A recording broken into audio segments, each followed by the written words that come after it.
Hi hello friends, நம்மளுடைய ஆர்பிஐலேருந்து gold லோனுக்காக ஒரு 9 rule வந்து இப்போ அனௌன்ஸ்மெண்ட் கொடுத்துருக்காங்க. பட் ஆனால் இன்னும் அது வந்து நடைமுறைக்கு வந்துட்டா அப்படின்னா இதுவரை இல்லை. பட் ஆனால் அதுக்கான ரெகுலேஷன் வந்து அனௌன்ஸ்மெண்ட் பண்ணியிருக்காங்க அப்படின்னு சொல்லியிருக்காங்க. ஸோ 9 ரூல் என்ன, அதனால் என்னென்ன இஷ்யூஸ் வரும், அதனால் என்னென்ன பெனிஃபிட்ஸ்லாம் இருக்குது அப்படிங்கிறத கொஞ்சம் ப்ரீஃபாக பார்க்கலாம். அதுக்கு முன்னாடி நம்மளுடைய சேனலை நீங்கள் இன்னும் சப்ஸ்கிரைப் பண்ணாமல் இருந்தீங்கன்னா வச்சுக்கிறேன், சப்ஸ்கிரைப் பண்ணிக்கோங்க. வாங்க வீடியோக்குள்ளே போகலாம். ஆர்பிஐலேருந்து 9 ரூல் கொடுத்துருக்காங்க. எதுக்குன்னு பார்த்தீங்க அப்படின்னா கோல்டு லோன் தான். ஸோ கோல்டு லோனோட அவசியம் என்னங்கிறது எல்லாத்துக்குமே தெரியும். ஏன்னா இது வந்து ஒரு பர்சனல் லோன் மாதிரியோ, ஹவுசிங் லோன் மாதிரியோ அல்லது கார் லோன் மாதிரியோ கிடையாது. எப்போ ஒரு அத்தியாவசிய தேவை இருந்தாலும் உடனே கொண்டு போய் வச்சு வித்தின் 2 hours அல்லது 3 hours நம்ம கையில் அமௌண்ட்டை கொண்டு வந்து அந்த இஷ்யூவை உடனே தீர்த்துக்கூடிய ஒரு பெரிய பாசிபிலிட்டிஸ் வந்து நம்மளுடைய கோல்டு லோனில் மட்டும்தான் இருக்குது. பட் ஆனால் அது மற்ற எந்த லோன்லேயுமே இல்லை. கோல்டு லோன் எதுக்கெல்லாம் மேக்ஸிமம் எடுப்போம் அப்படின்னு பார்த்தீங்கன்னா, ஃபேமிலியில் இருக்கவங்க அல்லது நம்மளுடைய மெடிக்கல் எமர்ஜென்சி ஆனாலும் சரி, அதேமாதிரி நம்மளுடைய பசங்களுக்கு ஸ்கூல் ஃபீஸ் கட்டுறது, காலேஜ் ஃபீஸ் கட்டுறது, ஜாப் இஷ்யூ வந்தாலோ அல்லது கடன் பிரச்சனை வந்தாலோ, இன்கேஸ் அவங்க பிஸ்னஸ் பண்ணிக்கிட்டு இருப்பாங்க, பிஸ்னஸில் லாஸ் வந்தாலோ, அந்த மாதிரி டைமில் உங்களுக்கு கோல்டு லோன் தான் பெரிய அளவில் ஹெல்ப் பண்ணிக்கிட்டு இருந்துச்சு. ஸோ அந்த கோல்டு லோனுக்கும் இப்போ ஏகப்பட்ட ரெகுலேஷன் கொண்டு வந்துட்டாங்க. அந்த ரூலை மக்களும் பேங்க்கும் எப்படி ஹேண்டில் பண்ண போகிறாங்க அப்படின்னே தெரியல. சரி, ஓகே, இப்போ நம்ம அந்த 9 ரூல் என்ன அப்படிங்கிறத பார்த்துடலாம். ரூல் நம்பர் 1 அப்படின்னு பார்த்தீங்கன்னா, லோன் டு வேல்யூ அப்படிங்கிறத முதல் ரூல். அதாவது உங்களுடைய கோல்டு வந்து 1 lakh வேல்யூ வருது அப்படின்னா உங்களுக்கு 75,000 rupees தான் கொடுப்பாங்க. உங்களுடைய கோல்டில் 75% ஆஃப் அமௌண்ட் தான் உங்களுக்கு கொடுக்கணும் அப்படிங்கிறது தான் முதல் ரூல். இந்த ரூல் வந்து உங்களுடைய அக்ரிக்கு நீங்கள் வச்சாலும் சரி, நான் அக்ரியில் வச்சாலும் சரி பொருந்தும் அப்படின்னு சொல்லிட்டாங்க.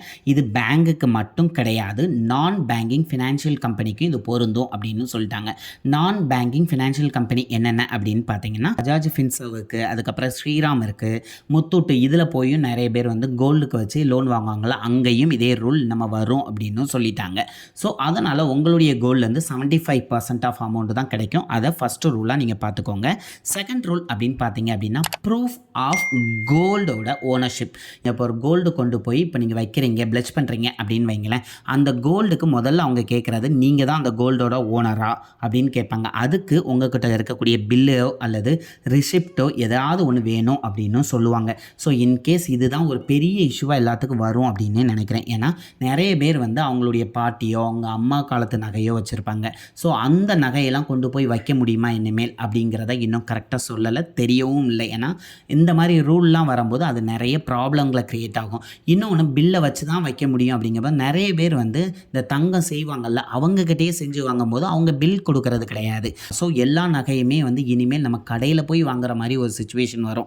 இந்த வெளியில் நம்மளுக்கு செஞ்சு கொடுப்பாங்கல்ல கோல்ட் ஸ்மித், அவங்கக்கிட்ட போய் நம்ம பண்ணுற மாதிரி வராது.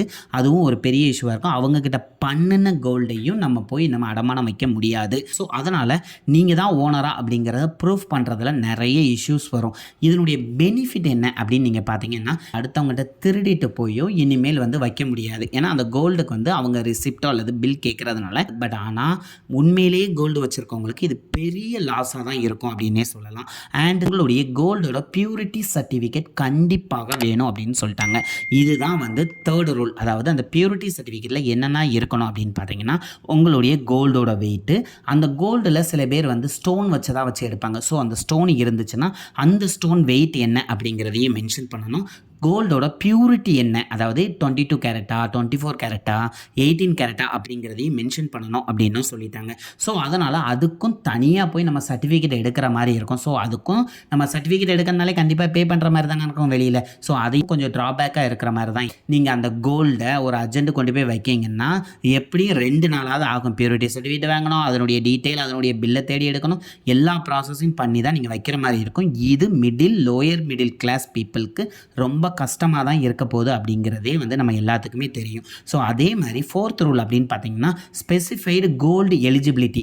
இந்த இதில் தான் நான் சொன்ன மாதிரி கோல்டு எலிஜிபிலிட்டி வச்சு தான் கோல்டுக்கு அமௌண்ட் கொடுக்க முடியும் அப்படின்னு ஆர்பிஐ சொல்லிட்டாங்க. அதாவது உங்களுடைய கோல்டு வந்து 22 கேரட்டாக இருந்தால் மட்டும்தான் அதுக்கு கோல்டு லோன் கொடுக்க முடியும் அப்படின்னு சொல்லிட்டாங்க. அதுவும் நம்ம முதல்ல பார்த்த 75% தான் கொடுப்பாங்க. அது மட்டும் இல்லாமல் கோல்டு காயினுக்கும் கொடுப்பாங்க. ஆனால் நீங்கள் அந்த கோல்டு காயின் பேங்கில் வாங்கினா கோல்டு காயினாக இருந்தால் மட்டும்தான் அதுக்கு லோன் கொடுப்போம் சொல்லிட்டாங்க.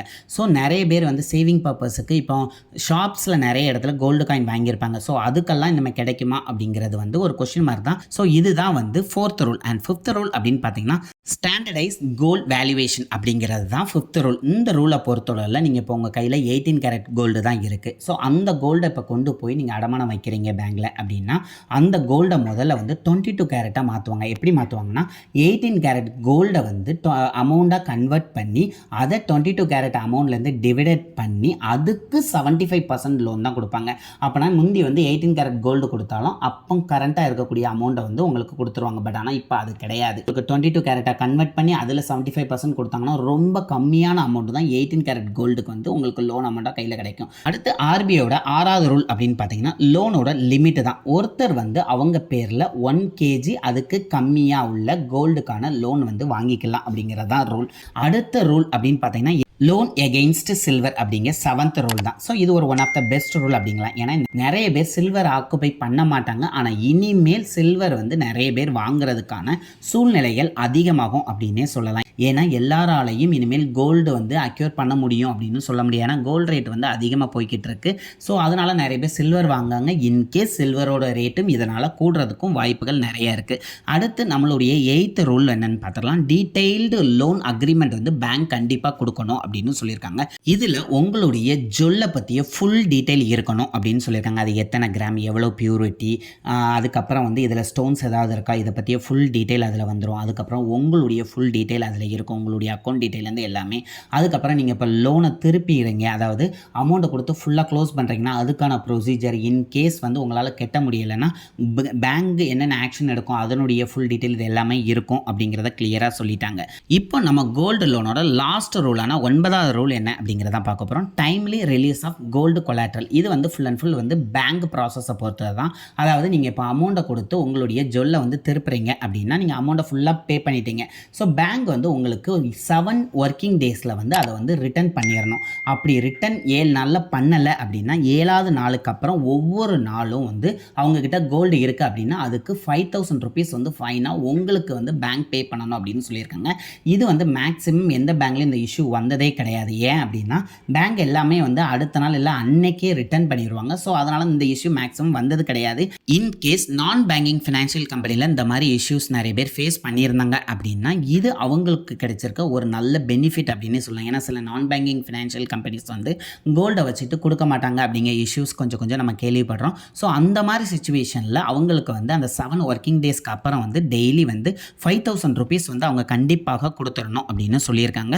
ஸோ இதுதான் அந்த 9 ரூல். இதில் வந்து அந்த சில்வர் அப்படின்னு நான் சொன்னோம்ல 7th ரூல், அந்த ரூலில் வந்து மினிமம் உங்களுடைய சில்வரோட பியூரிட்டி வந்து 925 இருந்தால் தான் அவங்க லோன் கொடுப்பாங்க அப்படிங்கிறதையும் மென்ஷன் பண்ணியிருக்காங்க. ஸோ 9 ரூலை பற்றி நான் கிளியராக உங்களுக்கு எக்ஸ்பிளைன் பண்ணிட்டேன். அண்ட் இது வந்தால் என்னென்ன இஷ்யூ வருங்கிறதையும் கண்டிப்பாக கமெண்ட் பண்ண மறந்துடாதீங்க. அண்ட் நான் சொன்ன டீட்டெயில் உங்களுக்கு பிடிச்சிருந்தா கண்டிப்பாக லைக் பண்ணுங்கள். அண்ட் நம்மளுடைய சேனலை சப்ஸ்கிரைப் பண்ண மறந்துடாதீங்க. Thank you friends.